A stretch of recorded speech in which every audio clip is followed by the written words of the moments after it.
Sheekadu waxay ka bilaabanaysaa halkii qaybtii hore ku dhammaatay. Shao Jun wuxuu ugu dambeyn la kulmay gabar uu markii hore u haystay inay tahay Lano, balse waxay noqotay gabar kale. Isla markiiba si xawaare leh ay u soo weerartay Shao Jun, isagana wuxuu bilaabay inuu ka baxsado weeraradeeda. Habka u dagaalamaysa aad ayuu u khatar badnaa. Markay weeraradii joojisay, Shao Jun uu ka leexday waxay ku tiri, maadaama aad ka timid dunida dadka oo timid dunida aan dhimashada lahayn, maxaad ugu haminaysaa inaad dib ugu noqoto? Qof kasta oo dunida dadka ku nool wuxuu ku riyoodaa inuu yimaado halkan. Haddaba maxaad u doonaysaa inaad dib ugu laabato? Si uu fahmo inaysan colaad iyo dagaal wadin, waxay qarisay baalasheeda. Dabadeedna hortiisa ay istaagtay iyadoo leh, ha welwelin, magacaygu waa Yan Jinju, waxaanan ahay xubin ka tirsan ururka aan dhiman ama Immortal Sect. Awowgaygii weynaa wuxuu ahaa boqor aan dhiman oo shar badan, wuxuuna noo sheegay inuu isaguna ka yimid dunida dadka, balse markii uu yimid dunida aan dhimashada lahayn uu noqday boqorka sharta. Markuu maqlay magaca ururka Immortal, Shao Jun ayaa maskaxdiisa ka fikiray, gabadhan waxay la socotay Wen Jifan, ninkan dhawaan gacmahayga ku dilay ayuu yidhi. Inta Yan Jinju la yaabanay sababta Shao Jun sidan ugu falcelinayo, cirka ayaa si filaan ah u bilaabay inuu qalalaase galo. Waxay tiri, waxay u muuqataa in dhacdo weyn ay ka dhici doonto jasiiradda Dragonka. Meeshani hadda waxay noqonaysaa mid aad u khatar badan. Ilaali naftaada oo meel ammaan ah u dhaqaaq. Markaasay cirka u duushay. Laakiin Shao Jun xiisaha ayaa ka batay, wuxuuna go'aansaday inuu arko waxa dhacaya. Markuu goobta gaaray, muuqaalku runtii aad buu u argagax badnaa. Waxay u ekaysaday in dagaal u dhexeeya boqorro awood badan uu bilaabanayo. Kubbado waaweyn oo dab ah ayaa cirka ka soo dhacay, waxayna ku dhacayeen badda iyagoo abuurayay hirar waaweyn. Isla markaasna, Shao Jun wuxuu arkay wadaad xawaare aad u sareeya uga soo baxaya biyaha. Wadaadkaasi wuxuu isticmaalayay farsamada jirka ee iftiinka barakaysan, taasoo si weyn u kordhisay xawaarihiisa, isagoo ka baxsanayay dhammaan weerarada. Laakiin isagoo sii socda, waxaa hortiisa ka kacay hir aad u weyn oo ku sigtay inuu ku dhaco. Shao Jun ayaa la yaabay isagoo leh, wuxuu isticmaalayaa farsamada jirka ee iftiinka barakaysan. Wuxuu xusuustay in farsamadan waqti hore si weyn looga isticmaali jiray Kyushu, balse xilligan aan cidina adeegsan. Sidaa darteed, inuu qofku isticmaalo dunida aan dhimashada lahayn waxay ahayd arrin aad uga yaabisay Shao Jun. Shao Jun wuxuu is yidhi, waxaa laga yaabaa in wadaadkani asal ahaan ka yimid dunida dadka. Wadaadkan awooddiisu aad bay u saraysay, xitaa hirka weyna ay biyaha ah ee ku soo socday ayuu kala jeexay. Magaciisa ayaa la sheegay inuu yahay Wadaad Yijan, wuxuuna ka soo jeedaa boqortooyada Barahma, isaga oo gaaray heerka afraad ee isbeddelka. Isagoo si qurux badan uga gudbay caqabadihii oo dhan, ay si toos ah ugu soo degay Shao Jun hortiisa. Wuxuu si degdeg ah u soo gaaray Shao Jun, isagoo ku yidhi, saaxiib, magacaygu waa Wadaad Yijan, ma ku aragtay halkan wadaad kale oo aniga oo kale ah? Waxaan raadinayaa walaalkayga weyn. Shao Jun ayaa ugu jawaabay, magacaygu waa Shao Jun, ilaa haddase ma aanan arag wadaad kale. Isla waqtigaas, kubbad dab ah oo aad u weyn ayaa ka soo dhacday cirka, kuna soo dhacday dhexdooda. Shao Jun si degdeg ah ayuu uga booday oo meel fog ayuu isku tuuray. Laakiin Wadaad Yijan xitaa ma dhaqaaqin, waxay u muuqatay inuusan waxba ka baqayn. Markuu madaxiisa kor u qaaday, kalluun si fiican loo dubay ayaa si quman ugu soo dhacay gacantiisa. Wadaadku isagoo yaaban ayuu yidhi, waxaan u malaynayaa in kalluunkan uusan rabin inaan cuno. Markaas ayuu kalluunkii iska tuuray. Shao Jun wuxuu gartay in wadaadkani aanu ahayn wadaad caadi ah, waayo wuxuu cuni jiray hilib iyo khamri labadaba. Dhanka kale, albaabkii cirka ay ka soo dhacayeen kubbadaha dabka ayaa bilaabay inuu xirmo, balse kubbado kale oo dab ah ayaa sii daadanayay, iyagoo baabi'in weyn ka wada agagaarka. Wadaad Yijan ayaa ku yidhi Shao Jun, ma aanan filayn inaan maanta markhaati ka noqon doono dagaal uu dhex mari doono halyeeyada ruuxiga ah. Shao Jun ayaa yaabay oo yidhi, halyeeyada ruuxiga ah dhab ahaan ma halkan ayay joogaan? Ma uusan garanayn waxa ereyga halyeeye ruuxi ah uu ka dhigan yahay.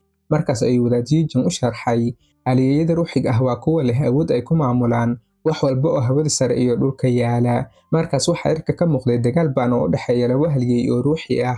Wadaadku wuxuu yidhi, haa, kuwaas ayaa ah halyeeye ruuxi ah, laakiin gaaritaanka heerkan ma fududa, waayo markuu qofku galo heerka halyeeyga ruuxiga, jirkiisa waxaa gala awood rabbaani ah.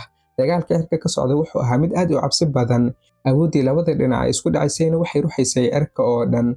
Mid ka mid ah halyeeyada ruuxiga ah ayaa isku dayay inay baxsato, laakiin halyeeyada kale ee ruuxiga ah oo loo dhan jiray malaa'igta soo dhacday ayaa ku tiri, 100 sano ayaan ku weysanaa, hadda oon is helnay, ma dhab baa inaad rabto inaad iga cararto? Malaa'igta soo dhacday waxay gaartay heerka 9aad ee boqortooyada cirka, waxaana ka muuqday xanaaq weyn. Waxay si xawaare sare leh u dabagashay halyeeygii kale, iyadoo adeegsanaysa awooddeeda dabiiciga ka sareysa. Boqolaal weerar ay ku qaaday, laakiin halyigii kale si xirfad leh ay uga baxsatay dhammaan weeraradaas. Magaceeda dhabta ah ayaa la sheegay inuu yahay Daraagoonka Barakaysan ee Iftiinka, kaas oo leh awood aad u sareysa. Labada dhinac waxay joogeen heerka 9aad ee boqortooyada cirka, sidaa darteed awooddoodu way isu dhigantay. Dagaalkuna ma ahan mid si fudud ku dhammaanaya. Daraagoonka Barakaysan ee Iftiinka ayaa ku yiri malaa'igta soo dhacday, haddaad mar kale jidkayga istaagto amaad isku daydo inaad i hor istaagto, waxaad la kulmi doontaa ciqaab aad u weyn. Aniga qudhaydu waxaan baabi'in doonaa qabiilka malaa'igta soo dhacday oo dhan. Sidaa darteed waxaa ku wanaagsan inaad iga fogaato. Markaas ay adeegsatay weerar samaawi ah oo aad u xoog badan, laakiin malaa'igta soo dhacday ma ahayn qof daciif ah. Waxay seefteeda keliya ku joojisay weerarkii. Waxay ku jawaabtay, kuwa iga sarreeya waxay amar igu siiyeen inaan weligeyba caburiyo qabiilka Daraagoonka. Markaa keliya ayaad madaxa noo foorarin doontaan oo aad aqbali doontaan aayihiina. Waxay xoojisay difaaceeda, taas oo suurtagelisay inay ka awood badnaato weerarka Daraagoonka Barakaysan ee Iftiinka. Markay labada awood isku dhaceen, kubadihii dabka ahaa ayaa sii kordhay, waxaana u ekaatay in dunida aan dhimashada lahayn ay qarka u saaran tahay halaag weyn. Markii Shao Jun uu maqlay hadalkooda, wuxuu fahmay in qabiilka Daraagoonka la caburiyey. Wadaad Yi Jian ayaa u sharxay, waagii hore qabiilka Daraagoonka wuxuu ahaa jinsiyadda ugu awoodda badan dunida oo dhan, laakiin maalin maalmaha ka mid ah samadu waxay caburisay qabiilkaas, taasoo sababtay in Daraagooniskii badankood lumiyaan awooddoodii, taasoo sababtay inay noqdaan bahalo khatar ah.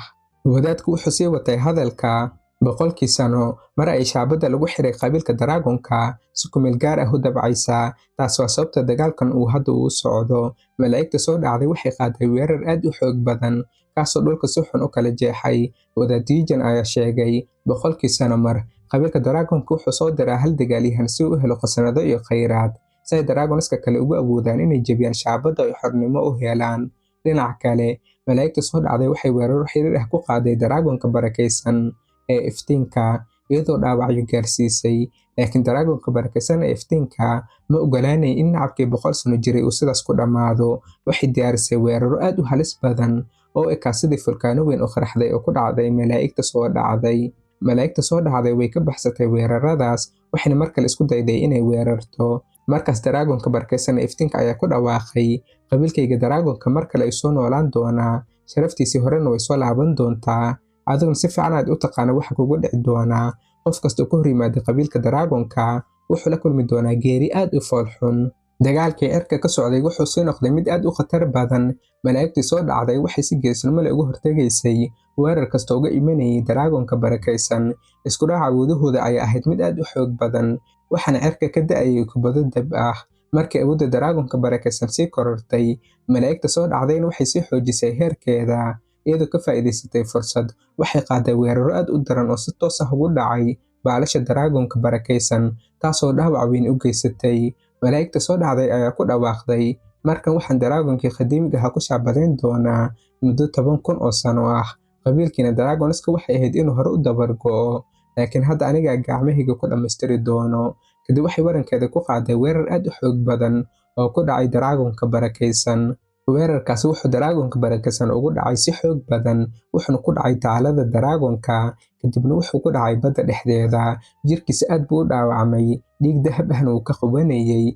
Markii dhiigga dahabka ahi ku dhacay biyaha hoostooda, waxaa si lama filaan ah u soo baxay qaabab iyo calaamado qadiimi oo gaar ah. Kuwani ma ahayn qaabab caadi ah, waxaana la ogaa in cawaaqib xumo weyn ay ku keeni doonaan malaa'igta soo dhacday. Iyadoo ku jeesjeesaysa ayay tiri, Daraagonkaaga boqortooyada ahi wax gaar ah ma aha. Laakiin isla markii shaabadii Daraagoonka ayaa dib u howlgashay, wejiga malaa'igta dhacday wuu isbedelay, cabsi ayaana ka muuqatay. Xawaaraha shaabadu ku samaysmaysmo wuxuu ahaa mid aad u sareeya, waxaana 4 jiho ka soo qulqulayay tamar aad u xoog badan. Dhacdadan oo dhan waxay indhahooda ku daawanayay Shao Jun iyo wadaadkii Yi Jian, kuwaas oo la yaabay waxa dhacaya, iyagoo garanaya in wax aad uga weyn dagaalka caadiga ah ay hadda bilaabanayaan. Shao Jun iyo wadaadkii Yi Jian ayaa aad u yaabay markii ay arkeen in shaabadii Daraagoonka ay dib u howlgashay xilli aan la filayn. Waxay isweydiinayeen sababta ay shaabadu waqtigeedii ka hor u soo kacday. Dhanka kale, malaa'igta dhacday waxay isku dayaysay inay ka baxsato ay nafteeda badbaadiso, laakiin isla markii ay awoodda shaabada ku dhacday, xooggaas wuxuu noqday mid aad u ba'an, isagoo jirkeeda u baabi'iyey unug. Ilbiriqsi gudaheed, malaa'igta dhacday gebi ahaanba way dabar go'day. Wadaadkii Yi Jian ayaa markaas Shao Jun u sheegay, shaabadii Dragon Island ay isla filaan u furantay xilli aan la gaarin. Tani waxay calaamad u tahay in masiibo weyn ay ku soo wajahan tahay jasiiraddan. Sidaa darteed, Yi Jian wuxuu sheegay inuu u baahan yahay inuu sida ugu dhaqsaha badan u helo walaalkiisa weyn. Shao-Jin ayaa weydiiyey, ma run baa in dad kale ay ku nool yihiin jasiiraddan? Yi-Jin wuxuu ugu jawaabay, haa, waxaa halkan ku nool bini'aadam iyo culimo awood badan oo ka yimid qaarado kale, kuwaas oo sanado badan ku noolaa Dragon Island. Haddaad qof raadinayso ama aad rabto inaad ogaato waxa ka dhacaya jasiiraddan, iyaga ayaa noqon kara rajadaada ugu fiican, sababtoo waxay si fiican uga warqabaan wax kasta oo halkan ka dhacaya. Markii Shao-Jin arrintaas ka fikiray, wuxuu garwaaqsaday in maadaama shaabaddu xidhantay, aysan hadda jirin cid si fudud uga bixi karta Dragon Island. Sidaa darteed, wuxuu go'aansaday inuu marka hore raadiyo dadkaas si uu u helo xog dheeraad ah. Dhanka kale, waxaa la tusay Yanjing oo la hadlaysay mid ka mid ah saaxiibadeeda, maadaama shaabaddu waqtigeedii ka hor ay soo kacday, dhammaanteen hadda waxaan ku xalibanahay jasiiraddan. Sidaa darteed, waa inaan dilnay cadowgeena ka hor inta aysan iyaguna dilin. Kadib waxay saaxiibkeed ku amartay, marka ugu horreysa, soo ogow wax walba oo ku saabsan Shao-Jin. Wuxuu ka yimid dunida aadanaha, anaguna weli wax badan kama naqaan. Halkaasay ku dhammaanaysaa qaybta 14aad. Asxaabta sharafta badan, like inoo saara muuqaalka, haddaad nagu cusub tahayna nagu soo biir. Waad ku mahadsan tahay daawashadiina.